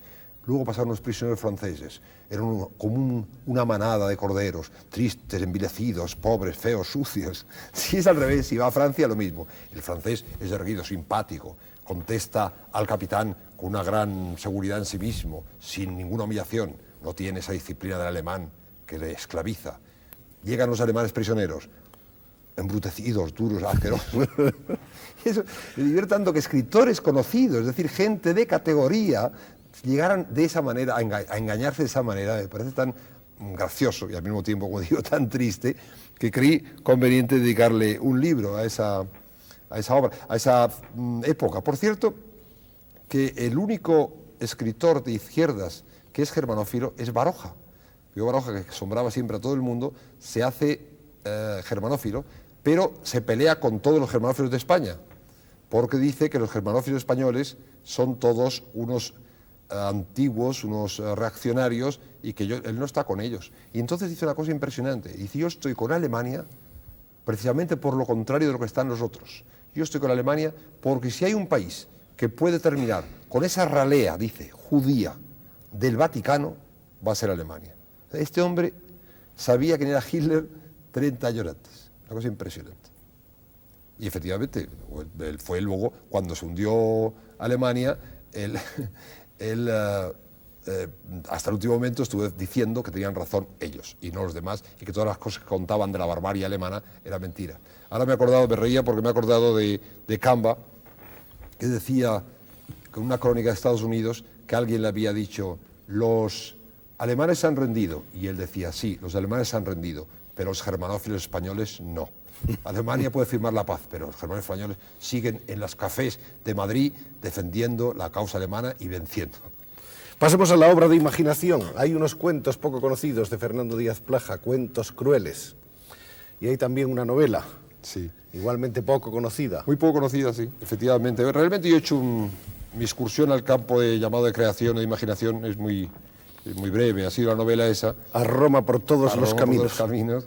Y luego los cuentos crueles, que me gustan más los cuentos crueles, creo que me sale mejor el relato corto que el largo. Ahora estoy, sin embargo, escribiendo otra novela, una novela de ambiente marinero, o mejor dicho, casi marítimo, porque más que de un barco de pesca, por ejemplo, se refiere a un barco de pasajeros. A mí me gustan mucho los barcos, he hecho muchos viajes por mar, de las vueltas al mundo, 2,5 se han hecho por mar. Me gusta mucho la vida del barco, porque soy de las pocas personas, yo creo que las bordadoras y los escritores son los únicos que pueden seguir trabajando a bordo, claro, porque cada uno en su camarote sigue haciendo su labor. Y yo he escrito mucho lo que decíamos antes, allí es donde he hecho muchos artículos directamente, inmediatamente después de cada etapa, de cada salida, de cada escala, y yo ya escribía el artículo que iba a mandar, iba tomando notas para un posible libro sobre el viaje. Y ahora lo que voy a hacer es un poco el libro del barco, es decir, el libro de los pasajeros. Fernando Díaz Plaja, digamos en un inciso, que mantiene siempre una envidiable juventud. Es un hombre que está siempre en plena forma. Cuando no está montando a caballo, está jugando al tenis o está en la piscina más próxima, casi batiendo récords, no diré que olímpicos, pero por ahí se anda la cosa. Es un hombre que está en plena forma física, y yo pienso que ese amor a la naturaleza y al ejercicio es tan importante para la vida física como para la intelectual. Sí, además hay una cosa, yo soy muy nervioso, soy un hombre muy nervioso, ya se nota que hablo deprisa, y además estoy casi siempre sentado en mi trabajo, porque cuando no estoy escribiendo estoy enseñando. Como las universidades en donde yo enseño, lo que me dan casi siempre son seminarios, estudiantes son 4, 5, 6, 8, 10, todos alrededor de una mesa grande, de manera que no puedo ni siquiera hacer eso del profesor típico del paseo, de un lado para otro, que siempre relaja un poco los músculos. Por tanto, el ejercicio físico, aparte de que me gusta efectivamente la naturaleza, el ejercicio físico para mí representa pues una especie de, lo que se dice siempre, de válvula de escape. Entonces yo me siento, por ejemplo, si está montando a caballo, que además eso me permite ver la casa de campo, que me gusta mucho, porque yo soy incapaz, la comodidad que hablaba antes, de ir a pasearme por la casa de campo, eso me aburre, pues no sé hacerlo. Y yendo a caballo me permite verla y apreciar sus bellezas. Y cuando no hace buen tiempo, después de una jornada intensa de trabajo, pues a lo mejor voy a tirar esgrima al Casino de Madrid, y eso también me relaja mucho. Es maravilloso, después de haber estado trabajando toda la tarde sentado, hacer un poco de ejercicio es muy agradable para mí. Yo creo que si no, estallaría. No cabe duda de que Fernando Díaz Plaja ha aprendido el arte de vivir bien, porque trabaja en aquello que le gusta y que le divierte, y luego además contrapesa las horas de trabajo con un ocio alegre y deportivo. Entre las obras de observación a que hay que referirse ahora figuran los famosos bestsellers de que hablábamos en el arranque de esta conversación, que son la famosa serie de los 7 pecados capitales, que está empezada por el español, y luego están ahí el francés, el italiano, el norteamericano. ¿Hasta cuántos? No, 4, ya, ahí 4, ahí termina. Italiano, francés y norteamericano, sí. Hay otro que observa la vida norteamericana en general, sí. La Europa de Lenin. Ese es de viajes, sí. El mundo de colores, que en cierto modo también es de observación y de viajes, y ese manual del imperfecto viajero del que ha estado hablándonos hace un momento, que yo pienso que es un libro curioso y un libro poco usual, ¿no te parece? Sí, creo que sí. El título no es mío, el título me lo regaló Azcona, este maravilloso guionista que se llama Azcona, Rafael Azcona, que decía, estoy buscando un título para hablar de un viajero que no sea, en fin, que le problemas. Dice, manual del imperfecto viajero. Es un poco, como decías, con mundo de colores. Yo hago quizá bastante a menudo en mi obra existe eso. Al lado de la obra más o menos sólida, pues una obra, yo no diría frívola, pero en fin, más bien ligera, que es como un poco como los aledaños o como la espuma, como el encaje alrededor de la tela. Y en ese caso, en el manual del imperfecto viajero explico un poco lo que nos ocurre a todos cuando viajamos, y los capítulos pues son la aduana, los problemas del barco, del avión, del tren, el coche, etc.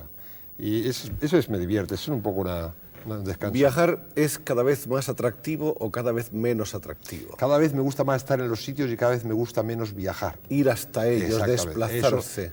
Me molesta todo en el viaje, me molesta el tren, me molesta enseñar el pasaporte en la aduana, me molesta que me abra la maleta, me molesta físicamente el que me digan a dónde voy, me molesta que me sirvan en un avión la comida cuando quieren ellos y no cuando quiera yo. Es decir, todo lo que está alrededor del viaje cada vez me molesta más, pero por otro lado cada vez desarrollo más sensibilidad para los sitios, cada vez me gusta más y profundizo más. Lógicamente, cuando más se viaja, más se conoce, más se puede estudiar la psicología de la gente, comparar con otros. Por tanto, creo que cada vez gozo más en los sitios, cada vez gozo menos yendo a los sitios, efectivamente. El hecho de que los viajes se han convertido en una cosa tan incómoda, tan cada día más desagradable, más áspera, ¿no se debe acaso a una excesiva gregarización o masificación del viaje? Sí, claro. Yo siempre digo que a mí me gusta ir a los sitios en el espacio intermedio. Después, como insisto, no soy nada aventurero, el hecho de llegar, por ejemplo, a un sitio donde, mire usted, vaya usted a tal sitio que no hay nadie. Digo, bueno, pero no hay nadie, no hay ni una fuente con agua, no hay nadie. Pues no, ya no voy. Entonces yo voy siempre a los sitios, o intento ir después de haber sido descubiertos y antes de haber sido colonizados, por decirlo así, antes de que llegara esa masa gregaria que desde luego basta para destruir cualquier paisaje físico o humano, es algo horroroso. Pero en fin, todo el mundo tiene derecho a ir a los sitios, y además yo sostengo yo procuro en ese aspecto, no procuro, soy contra el elitismo general que dice, pues para ir a Roma 3 días mejor no ir. Digo, no, perdón usted, para ir a Roma 3 días mejor es ir, porque en Roma en 3 días verá usted, si quiere verlo, una serie de cosas que no vería jamás si no fuera a Roma. Entonces esa gente que dice estas cosas, no, cuando hay mucha gente se ve menos, pero desde luego se sigue viendo. Yo nunca dejaré de ir a un sitio porque haya gente, claro, procuraré evitarlo, pero si no tengo opción, iré con gente. ¿Acaso también lo que ocurre, Fernando, es que esta socialización, por decirlo así, del viaje que era necesaria, como tú dices, todo el mundo tiene derecho a acceder a todas las cosas y a todos los disfrutes, ¿acaso lo que ocurre es que no se ha planteado nadie la necesidad de responder a ese reto de una manera ordenada y organizada? Lo que hay es una incapacidad entonces para volver a hacer el viaje placentero. Es que es muy difícil hacerlo. Claro, a mí más que me preocupa más que la masa, cuando esa masa realmente es solo eso. Es decir, no está compuesto por seres humanos que no tienen más remedio que utilizar ese sistema para ir. Lo grave es cuando la gente va a los sitios porque cree que tiene que ir, porque no hay más remedio que ir a París, porque no hay más remedio que ir a Bruselas, porque no hay más remedio que ir a Roma, porque han ido los vecinos. Yo sostengo que la mayor parte de los viajes se hacen para mandar postales a los amigos. He llegado a la conclusión que, porque siempre manda muchas postales la gente, yo creo que si no hubiera postales la gente no viajaría tanto. Pero lo que quieres decirle a la gente cuando ha vuelto, ¿ha recibido mi postal? Y entonces el otro se queda muy fastidiado y dice, sí, la he recibido. Y está esperando ir a otro sitio para mandarle a su vez una postal. Hay una fórmula americana que dice siempre, lamento que no estés aquí conmigo. Es una típica frase, ¿no? En realidad es mentira, no lamenta nada, porque si estuviera con él no podía mandarle la postal, que es lo que le gusta. Es lo que les divierte, mandar postales. La guerra de las postales. La guerra de las postales. ¿Qué otro libro nos queda? No sé si me dejé alguno en el tintero. Bueno, va a salir uno que no está en la lista seguramente porque es inédito hasta ahora. Va a salir, ahora se llama La Biblia contada a los mayores. Y me imagino que la pregunta que me van a hacer es si va a ser desmitificador también. Pues sí, va a ser desmitificador también, pero es el Antiguo Testamento solo. El Nuevo Testamento no le toco porque tengo un respeto imponente.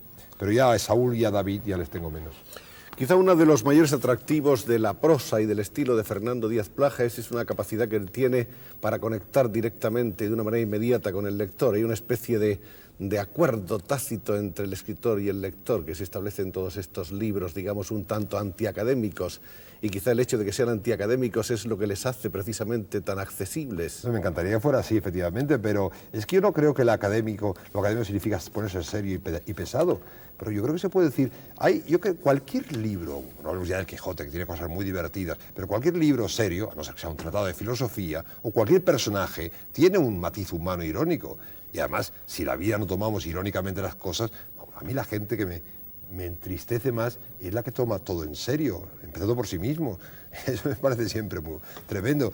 Yo creo que se puede llegar a contar una cosa importante sin perder la sonrisa, porque también la tenían ellos. Carlos V era un hombre muy divertido, por ejemplo, no era un señor que estuviera siempre con una lanza en la mano venciendo en Milberg. Señor Díaz Plaja, lamentablemente no hay más remedio que abordar el tema. Lo digo porque ya en cierto modo a él le molesta un poco que se le hable siempre de los pecados capitales. No me molesta, no. Pero este es el bestseller y la serie de bestsellers que han hecho a Fernando Díaz Plaja, conocido y leído por miles de personas que de otro modo quizá no se interesarían por su obra. Estos libros, hay algún escritor que ha dicho, o algún crítico, que son un poco superficiales, que trata demasiado superficialmente a las gentes, al español, al italiano, al norteamericano. Yo pienso que no, que hay ahí una sutil introspección, una investigación a fondo, lo que pasa es que está servida de una manera superficial y grata, fácilmente legible, ¿no es eso? Yo creo que sí, porque hay una serie de... Yo cuando digo un juicio sobre un español, me apoyo casi siempre en un juicio de otro señor muy importante, puede ser Larra, o puede ser Quevedo, puede ser Cervantes. Nunca afirmo, porque lógicamente me podían preguntar, ¿y usted quién es para juzgar a los españoles? Usted no es más que uno de ellos. Y entonces llegó un momento, eso lo digo yo, pero también lo decía Quevedo, también lo decía Calderón, también lo decía Lope de Vega, lo decía mucha gente, lo decía Arcipestedita. Entonces, no creo realmente que el libro sea frívolo en ese aspecto. Ahora sí, procura estar hecho de la forma más o menos divertida. No, a mí no me importa que me digan. Lo que me molesta, no me molesta, me da risa es que cuando me dicen eso, cuando me presentan a alguien, usted es el de los pecados capitales. Digo, hombre, no, el de los pecados capitales.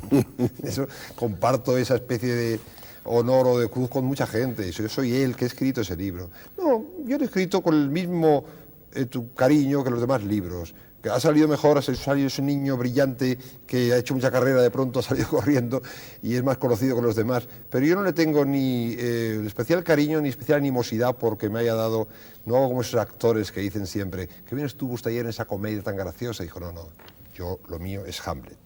Lo mío, si usted viviera en Hamlet, no, pero usted, no, eso no tiene importancia. Y a lo mejor la gente lo vuelve a recordar siempre por lo otro, ¿no? Yo creo que además es un público, lo que me gusta de ese libro es que ha llegado a mucha gente, es decir, que lo ha leído gente culta y gente de muy poca cultura, porque al parecer pues debe haber cositas. Mucha gente me dice, a propósito de ese libro, ¿sabes dónde tengo ese libro tuyo? Yo digo, en la mesilla de noche. Dice, ¿cómo lo sabes? Digo, porque es un libro que no tiene ni fin ni principio y da igual, se puede cortar por donde quiera, no hace falta saber quién es el criminal y por tanto se puede dejar y abrir. Y eso lo ha dicho mucha gente. La gente ha estado muy amable conmigo, pero en cambio creo que no he conseguido nada aparte de eso. No he conseguido que cambiaran para nada los españoles. Alguien me preguntó qué quería en mi epitafio. Yo claro he dicho que me gustaría haberlo dicho antes que Stendhal, pero lo malo es que las cosas que se le ocurren a uno ya se le ha ocurrido casi siempre a otros escritores antes. Y entonces Stendhal puso aquello tan bonito de «Visse, scrisse, amò», vivió, escribió, amó, es precioso. Pero ya que no podía poner eso, hubiera puesto, aquí hace Fernando Díaz Plaja, dedicó su vida a explicar a los españoles cómo eran en su presente y en su pasado. Los españoles le aplaudieron mucho, pero no se corrigieron nada.